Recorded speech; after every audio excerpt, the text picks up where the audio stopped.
Why inmates at Sing Sing Prison, New York stay silent. No one tells you the first rule. You learn it in silence. A glance held too long. A question asked too directly. A name spoken when it shouldn't be. Inside Sing Sing Prison, silence isn't just a habit. It's survival. Because the wrong word doesn't just echo. It follows you, perched along the Hudson River in New York. Sing Sing is one of the oldest prisons in America. Its walls have absorbed nearly 2 centuries of violence, control, and quiet adaptation. The cells are narrow. The corridors are tight. The air feels used. Every inch of the facility is structured around containment. But what truly defines Sing Sing isn't the architecture. It's the unspoken system inside it. Thousands of men move through this environment over the years. Some arrive defiant. Others arrive afraid. But eventually they all learn the same thing. Talking too much is dangerous. Not just a reputation. Not just a standing. To survival, there are rules written by the institution. And then there are rules enforced by the inmates themselves. The second set matters more, because guards can't hear everything. But inmates notice everything. And in a place where nothing goes unnoticed, silence becomes a language. Arrival begins with noise. Metal doors slamming. Chains shifting. Orders bark without patience. But underneath it all, there's something else. Restraint. Men watch without staring. They listen without reacting. They speak carefully. A new inmate walks and carries more than just his belongings. He carries habits from the outside world, habits that don't belong here. Eye contact that lasts too long. Casual questions. Unfiltered speech. It doesn't take long for those habits to stand out. The first mistake is usually small. A simple question in the wrong place. Where are you from? What are you in for? Outside, these are normal. Inside, they're loaded. Because information has weight. And in Sing Sing, information can shift power. The inmate who talks too freely reveals something else without realizing it. Vulnerability. And vulnerability travels fast. Word spreads without voices rising. It moves through glances, through pauses, through silence itself. The new inmate begins to notice the distance. Conversations stop when he gets close. Eyes flick toward him, then away.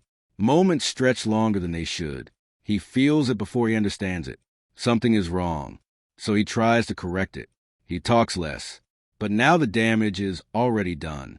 Because in prison, first impressions don't fade. They settle. Time passes differently inside. Hours drag. Days repeat. Nights feel longer than they should. In the cell block, sound carries in strange ways. Footsteps echo. Keys jingle from a distance. Whispers move through vents and walls. And then there are the silences. Heavy, deliberate, not empty, controlled. Inmates communicate without speaking. A nod can signal permission. A pause can signal warning. Silence can signal rejection. Every action is measured. Every reaction is calculated. Because speaking creates exposure. And exposure invites risk. At meals, the room fills with low, controlled noise. Trays slide across metal. Chairs scrape lightly. Voices stay just above a whisper. No one dominates the space. No one draws attention. Because attention can shift unpredictably. A man who laughs too loud becomes visible. A man who talks too much becomes known. And being known is dangerous. Back in the cell block, alliances exist, but they are not announced. They are understood. Groups form based on shared backgrounds, shared histories, shared survival instincts. But even within those groups, restraint is constant. Trust is never complete, because trust can be tested. And when it is, words become evidence. Conversations are not just conversations. They are records. Anything said can be repeated. Anything repeated can be used. So inmates adapt. They speak in fragments. They leave sentences unfinished. They let silence carry meaning instead of words. A disagreement doesn't start loudly. It starts quietly. A look held too long. A tone slightly off. A sentence that crosses a line no one explains. Then silence follows. And that silence is louder than anything else. Because everyone understands what it means. Conflict is coming, but it won't be announced. There's no shouting, no dramatic escalation. just tension, tight, controlled, growing. And when something finally happens, it happens fast. No warning, no build-up that outsiders would recognize, because everything that led to it was unspoken. The aftermath is even quieter. No one asks questions. No one explains, because explanations create connections, and connections create risk. So the system resets.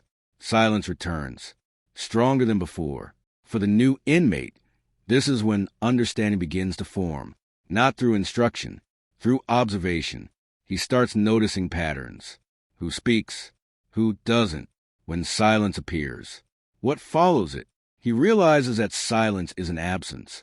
It's strategy, a way to stay unpredictable, a way to stay untraceable, a way to exist without becoming a target. Days turn into weeks. The inmate changes. His voice becomes quieter. His sentences shorter. His questions disappear.